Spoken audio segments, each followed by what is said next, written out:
In the heart of a small, desolate town stood an old, decaying girls' hostel. It had once been a lively place, but now, it was just a shadow of its former self, shrouded in darkness and mystery. Locals avoided it like the plague, whispering stories of missing students and strange occurrences in the dead of night. The building had long been abandoned, yet every year, new girls from distant places arrived, unaware of the horror awaiting them. The new residents, excited yet nervous, soon found themselves immersed in the chilling atmosphere. Strange things began to happen from the very first night, low whispers echoing through the halls, doors creaking open on their own, and chilling drafts passing by even when the windows were shut tight. The lights would flicker, and sometimes go out entirely, leaving the girls in a deep, suffocating darkness. One by one, they began to experience terrifying nightmares. Each girl dreamed of the same figure, a pale, faceless woman in white, standing at the foot of their beds, whispering incomprehensible words. She never moved, only stared, with hollow, black eyes. The dreams became so vivid that some of the girls swore they could feel her icy breath on their necks, hear her whispers even after they woke up. As days turned into weeks, the whispers grew louder. Shadows moved on their own, and footsteps echoed through the empty hallways late at night. Terrified, the girls began to confide in each other, only to discover that the nightmares were shared.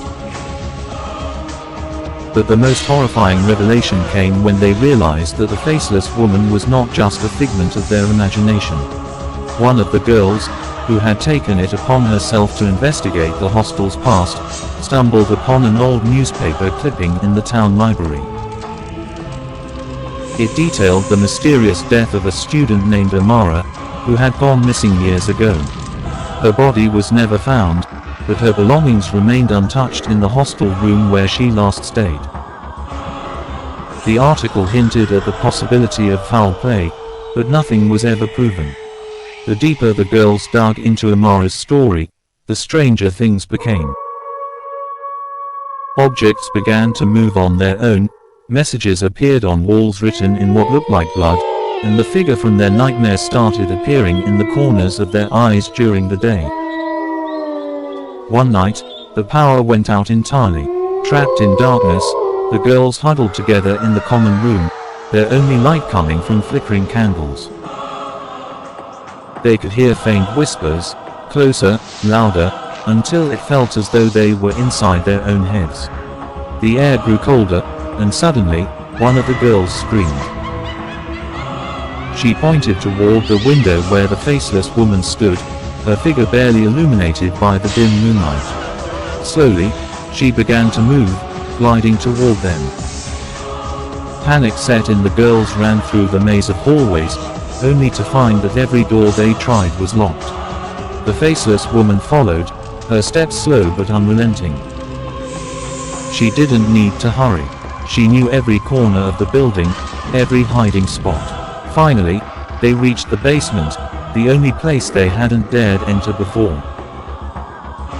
The walls were lined with old, rusted pipes, and the air was thick with the smell of decay. In the center of the room was an old, wooden chest, its lid slightly ajar. As they approached, the whispers grew louder. It felt as if they were coming from the chest itself. With trembling hands, one of the girls lifted the lid. Inside were old photographs of past residents, each with their eyes scratched out, and at the very bottom, a blood-stained diary. It belonged to Amara. In it, she described how she had been haunted by the faceless woman, just like them, but no one had believed her. In her final entry, she begged for help, claiming that the woman wanted something from her face. Just as they read the last sentence, the door to the basement slammed shut. The temperature dropped, and the whispers turned into screams. The faceless woman was there, her hand outstretched, reaching for them. This time, there was no escape. The next morning, the hostel was silent. The girls had disappeared without a trace, just like Amara. Only their belongings remained, scattered across the floor of the basement. The town once again whispered about the hostel, warning newcomers to stay away.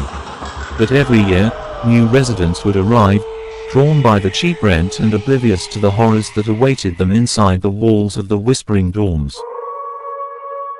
The hostel would never let them go. The story continues to deepen in tension as the girls in the hostel find themselves increasingly entrapped by the paranormal forces within. As time passes, the girls try to leave, but something in the hostel holds them back, whether it's the heavy atmosphere, or perhaps the chilling dreams that now creep into their waking hours. Soon, sleep itself becomes a battleground. Every time one of them drifts off, they are plunged into a realm of nightmares that feels too real, as if the very souls are being pulled towards something dark and unseen. One night, one of the girls goes missing. Her bed is perfectly made, and all her belongings are still in place, but she's nowhere to be found. Panic sets in among the remaining girls. The once innocuous whispers now seem more sinister, almost beckoning. They begin to hear their own names being called in those low, chilling voices that seem to come from every corner of the hostel, and yet, from nowhere at all. Determined to find answers, they turn to the town's elders, only to discover that the hostel was built on the site of an old asylum. The asylum had housed women who were considered mad by society, many of whom were simply misunderstood or wronged. But these women had suffered horribly within the walls of the institution, and some were said to have died in the throes of unimaginable terror. As the pieces begin to come together, the girls realize that the faceless woman they've been seeing isn't just a ghost, she's the spirit of one of the tortured souls from the asylum, seeking vengeance for the pain and suffering she endured. And now, she wants to claim them, too. Desperate, the remaining girls attempt to leave the hostel for good, but no matter how far they run, they always find themselves back at the entrance, as if the building itself is alive and refusing to let them go. The walls begin to close in, the air becomes suffocating, and the deep, bone-chilling cold settles over them. Every shadow in the hallway seems to stretch out toward them, and the whispers turn into wails of anguish. In a final attempt to break free, the girls gather in the basement once again, hoping to confront the faceless woman and put an end to her reign of terror. But when they reach the basement, they find that the chest from before has been smashed open. Inside, they discover not just the diary, but a set of old, rusted keys, the keys to the asylum's cells. As they hold the keys, the wails intensify, and the walls of the basement begin to crumble. The faceless woman appears once more, but this time, she's not alone.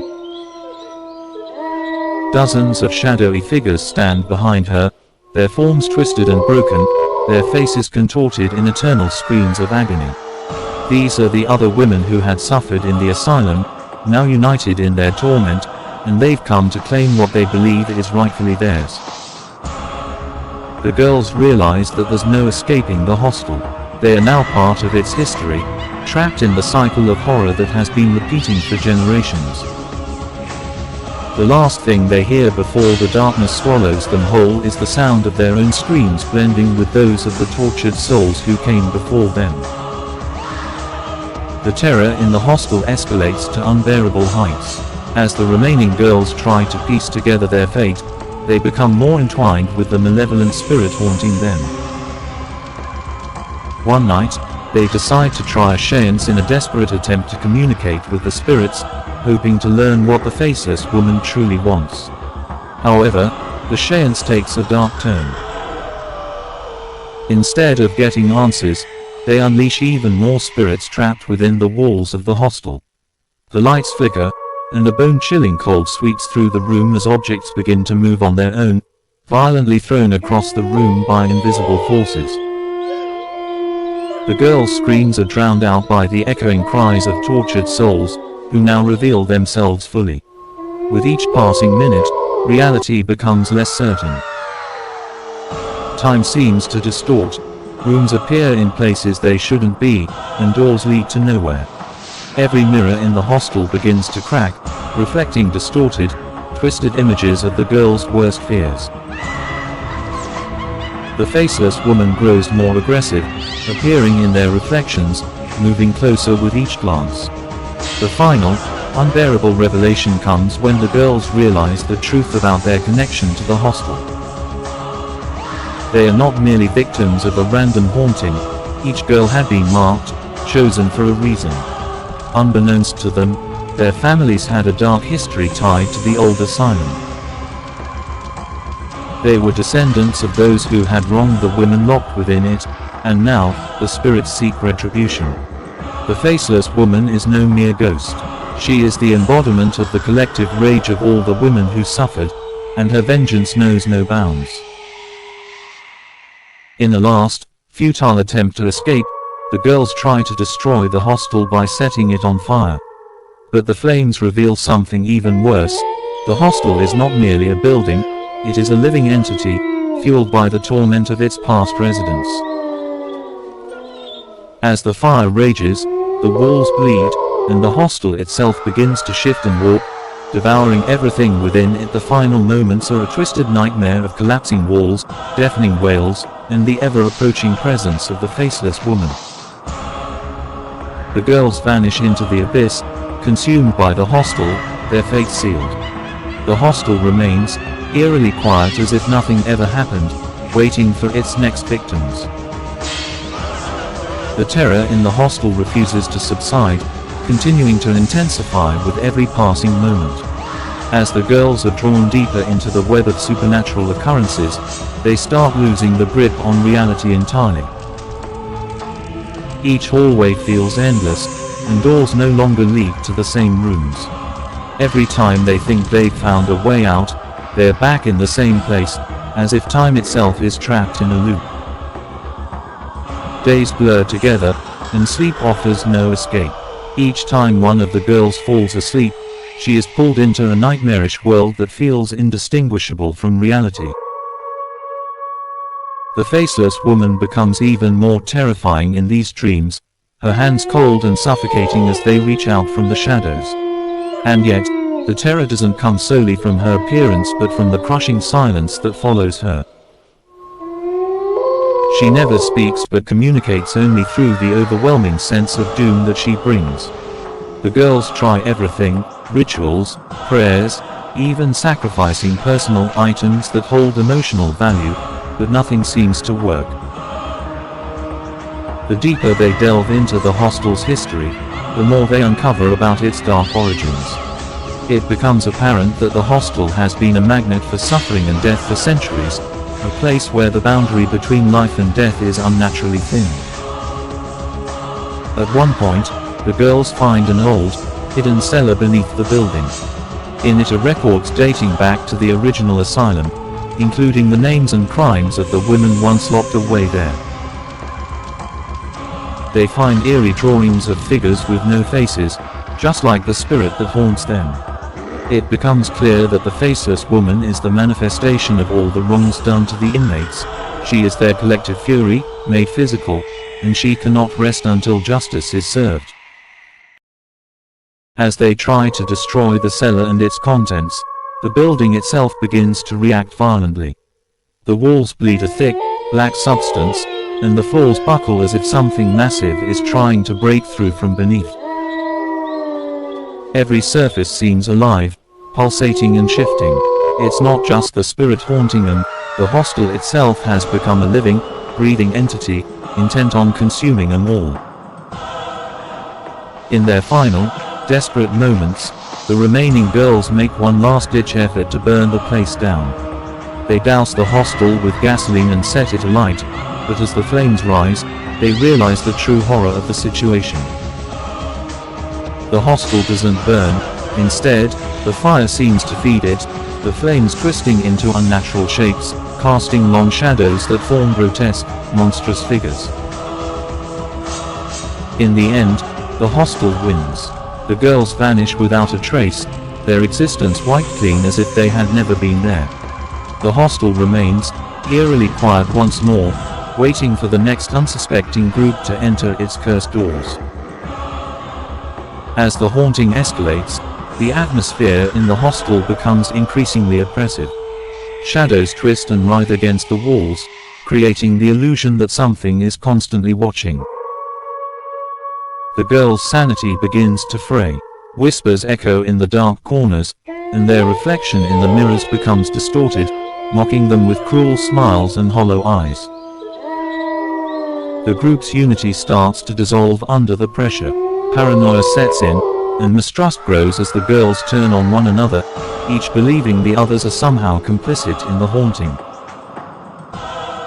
They suspect that one among them might be the reason for the torment, possibly a descendant of someone who wronged the spirits in the past.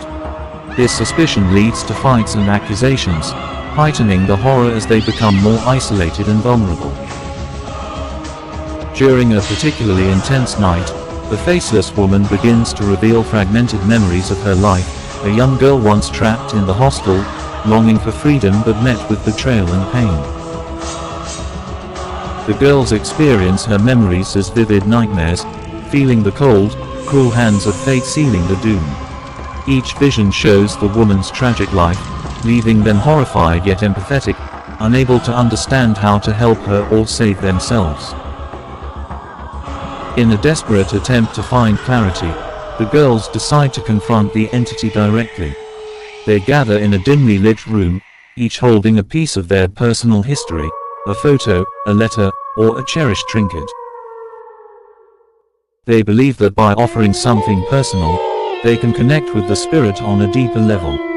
But as they chant in unison, the temperature drops dramatically, and the room is filled with a deafening silence. Suddenly, the faceless woman appears before them, her presence overwhelming. This moment is pivotal. Instead of revealing her true intentions, she unleashes a powerful, malevolent force. The ground shakes, and the hostel shakes with rage as if it is alive, refusing to allow any form of communication. The windows shatter, and the walls close in, as the girls scramble to escape. Fearing for their lives, they split up, hoping to find safety in different parts of the hostel. However, the structure warps and shifts, trapping them in a labyrinth of their own nightmares. Each girl faces her deepest fears. Visions of abandonment, betrayal, and helplessness materialize around them. The faceless woman's figure looms large in their minds, a constant reminder of their impending doom. In a heart-stopping finale, one girl stumbles upon the asylum's old records hidden in the library. The records reveal that the hostel was built as a prison for women accused of witchcraft, many of whom were innocent. The faceless woman, one of these victims, was betrayed by those she trusted most. The girl's understanding dawns on her. The hostel is a manifestation of the unresolved pain and anger of these women. Realizing that the only way to appease the spirits is to acknowledge their suffering, the remaining girls gather once more, confronting their fears and accepting the injustices faced by the faceless woman and her sisters. They offer their apologies, recognizing the deep-rooted trauma inflicted by their ancestors. As they embrace their vulnerability, the hostel's power begins to wane. The faceless woman, momentarily restored, sheds her ghostly appearance, revealing her true form, a beautiful young woman who once radiated life. In a moment of bittersweet release, she nods in appreciation before fading away, taking with her the pain of the past. However, the hostel remains, still an entity hungry for despair. As the girls finally escape, they realize the building is now merely a husk, a lifeless shell that once thrived on torment. They leave with a haunting knowledge. While they have freed the spirits, the memories of horror will linger, forever etched in their minds, reminding them of the darkness that can reside in even the most innocent places. As the nights pass, the supernatural occurrences intensify. The girls begin to witness chilling manifestations. The lights flicker erratically, strange sounds echo through the hallways, and doors slam shut on their own. Whispers of despair drift through the air, chilling them to the bone. The entity becomes more aggressive, displaying its rage through physical destructions. One girl, unable to handle the fear, goes missing one stormy night, sparking panic among the remaining residents. The group's bond fractures under the weight of the haunting, as suspicion and blame begin to fester. Each girl grapples with her own guilt and fears. They start having vivid nightmares that leave them drenched in sweat, waking up to shadows lurking in the corners of their rooms. These dreams aren't just figments of their imagination. They are messages from the faceless woman, pleading for help to find peace. In their search for answers, the girls discover that the hostel is built on ancient grounds, where many tragic events took place. Legends of the place talk about women wrongfully accused and punished, their souls lingering, seeking justice. This revelation gives them insight into the emotional weight of the faceless woman's spirit, who is trapped in a cycle of vengeance and sorrow. As tensions rise, the girls decide to hold a séance in hopes of communicating with the spirit. They gather in the common room, surrounded by candles that flicker ominously. The atmosphere is thick with dread as they take turns sharing their experiences and fears. Suddenly, the air grows cold, and a spectral mist envelops them. The faceless woman materializes, her sorrowful essence filling the room. She shows them her tragic past, a life filled with dreams shattered by betrayal. The visions reveal her longing for freedom, a desperate need to be remembered, not just as a victim but as a person with hopes and aspirations. The girls see themselves in her. They realize that the fears they hold are reflections of her pain. In a moment of clarity, they understand that they must confront not only the spirit but their own fears and insecurities. They each voice their regrets and apologize for the ignorance of the past, recognizing that the cycle of fear can only be broken through understanding and compassion. As they confront their fears, the energy in the room shifts. The dark shadows recede, and the faceless woman begins to change. Her form becomes clearer, revealing a haunting beauty that reflects her past life.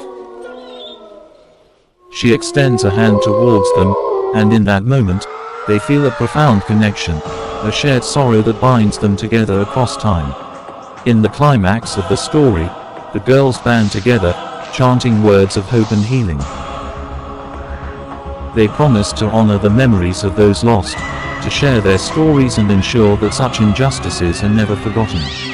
The hostel trembles as the energy builds, releasing the pain and anguish trapped within its walls. The faceless woman smiles, her spirit finally at peace. With a final whisper of gratitude, she fades into the light, leaving behind an atmosphere of tranquility. As the dawn breaks, the hostel transforms, no longer a place of torment, it becomes a sanctuary for healing and remembrance. The remaining girls, forever changed by their experiences, vow to share their story. They leave the hostel with a new sense of purpose, determined to advocate for those who suffered in silence and to honor the legacy of the faceless woman. The final scene reveals them walking away from the hostel, united in their resolve, with the sun rising behind them, symbolizing hope and a new beginning. A darker discovery. As the girls settle into their new routine at the hostel, they begin to experience inexplicable events that hint at a deeper malevolence. One night, after a particularly intense séance, Priya discovers a hidden door in the basement that had been overlooked. Curiosity piqued, she gathers her friends, and they decide to investigate. Behind the door lies a narrow staircase that descends into darkness. Armed with flashlights, they descend cautiously. The air grows thick and cold, filled with a musty smell of decay. At the bottom, they find a small, dimly lit room filled with old, forgotten relics of the hostel's past, rusty furniture, dusty mirrors, and a faded painting of the hostel's founder, a woman whose eyes seem to follow them. Among the relics, They stumble upon a box containing letters and documents that reveal the hostel's dark history, accounts of disappearances, mysterious deaths, and the sinister secret that ties the founder to the tragic events. The letters speak of curses and a dark pact made long ago, suggesting that the spirit they encountered is merely one of many trapped within the hostel's walls. As they read further, they uncover clues that suggest the founder had a hand in the wrongful accusations against the spirit. The girls realize that the ghostly woman is not just seeking justice for herself, she is trying to warn them of a greater danger that looms over the hostel, one that could trap them in its web of darkness. Feeling a sense of urgency, the girls must now not only help the spirit find peace but also confront the legacy of evil that resides within the hostel itself. They rally together, vowing to break the cycle of pain and ensure that no one else falls victim to the hostel's curse. As the girls delve deeper into the hidden room, they uncover more letters that detail the founder's malevolent actions. These documents reveal that the hostel was originally intended to be a safe haven for young women, however, it had become a prison for the innocent, all under the guise of discipline.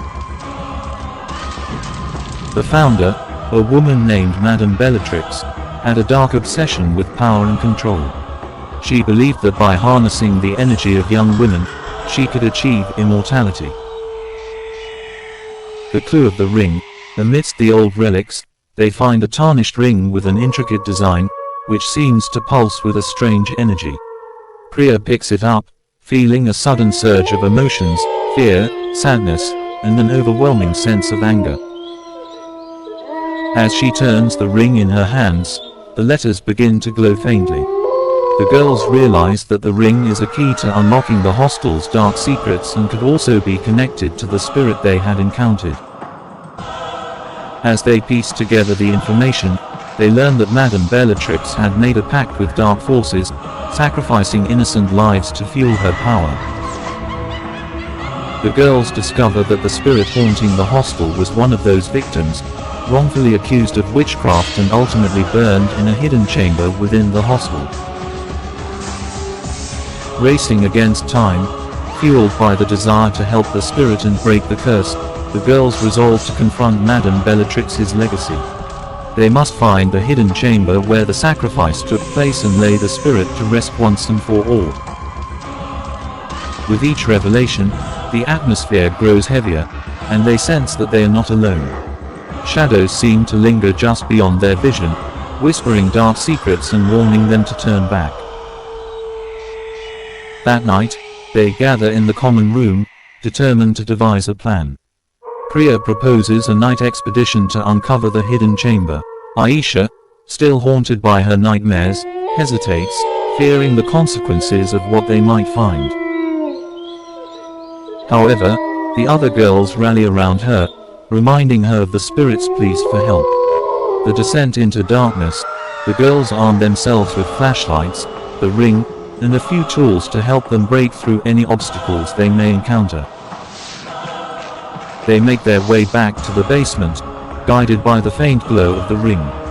As they approach the hidden door, they feel a chilling breeze, and the air becomes charged with tension.